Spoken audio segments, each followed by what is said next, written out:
India جس کے ambitions Jio political ambitions یہ ہیں کہ وہ ایک عالمی طاقت بن جائے اور ریجنل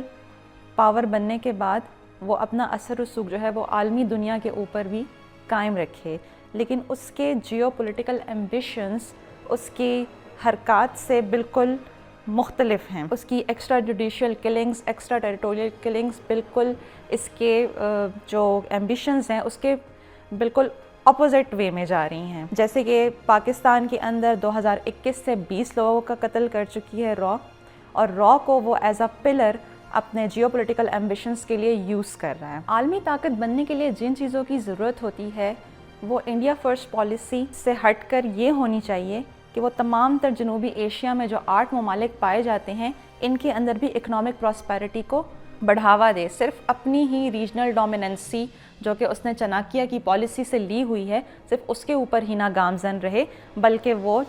چائنا کی طرح تمام تر سٹیٹس کو اپنے ساتھ ملانے کی کوشش کرے۔ انڈیا کے گریٹر پاور ایمبیشنز جو ہیں اس کا خمیازہ تقریباً سارے ہی ممالک بھگت رہے ہیں۔ اگر ہم جنوبی ایشیا کی بات کریں تو مالدیوز کے اندر بھی انڈیا کا اثر رسوخ رہا ہے انڈیا فرسٹ پالیسی کے نام سے، اسی طرح سری لنکا میں بھی اس کا اثر رسوخ رہا۔ اس کے علاوہ افغانستان کے اندر انڈیا نے اپنا ایک ہولڈ قائم رکھا تاکہ وہ پاکستان کے ساتھ اپنے جو ہے وہ تعلقات ٹھیک نہ کر سکے۔ اس کے علاوہ بنگلہ دیش میں جو ایک ہیجان ہے، ٹرموائل ہے، اس کے اندر بھی انڈیا کا ہاتھ جو ہے وہ بہت ہی واضح طور پر نظر آتا ہے۔ اور اب پوری ساؤتھ ایشیا کے اندر یہ جو ٹرموائل ہمیں نظر آ رہا ہے یہ انڈیا کا ہی ایک طرح کا بنایا ہوا سارا کھیل ہے۔ جبکہ پاکستان کو انڈیا کی وجہ سے جس قدر نقصان پہنچا ہے پاکستان کے بارڈرز کے اوپر اور پاکستان کے انٹرنل پولیٹیکل میٹرز کے اندر بھی انڈیا کا اتنا ہی ہاتھ ہے جتنا کہ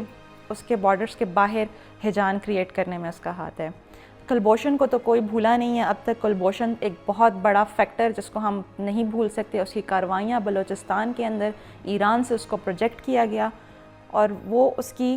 دہشت گردی نے پاکستان کو کتنا نقصان پہنچایا وہ سب کے سامنے واضح ہے۔ بات یہ ہے کہ اب انڈیا اگر چاہتا ہے کہ وہ UN سیکیورٹی کونسل میں ویٹو کی پاور کی حیثیت سے بیٹھے اور سپر پاور بن جائے یا پھر عالمی امن یا پھر عالمی طاقت بنے، اس کے لیے اس کو اپنے جارحانہ عزائم کو چھوڑ کر اکنامک فرینڈلی پالیسی اپنانی پڑے گی اور اپنے آس پاس کے نیبرز کے ساتھ متکبرانہ رویے کو سائڈ پہ رکھ کے ایک دوستانہ رویہ اپنانا پڑے گا۔ اسی طرح سے جنوبی ایشیا اور اسی طرح سے جو ہے اس کی ایک ساخت برقرار رہے گی، ورنہ اس کے اپنے اندر جتنے قسم کے ٹرموائلز چل رہے ہیں اور جتنی جو ہے وہ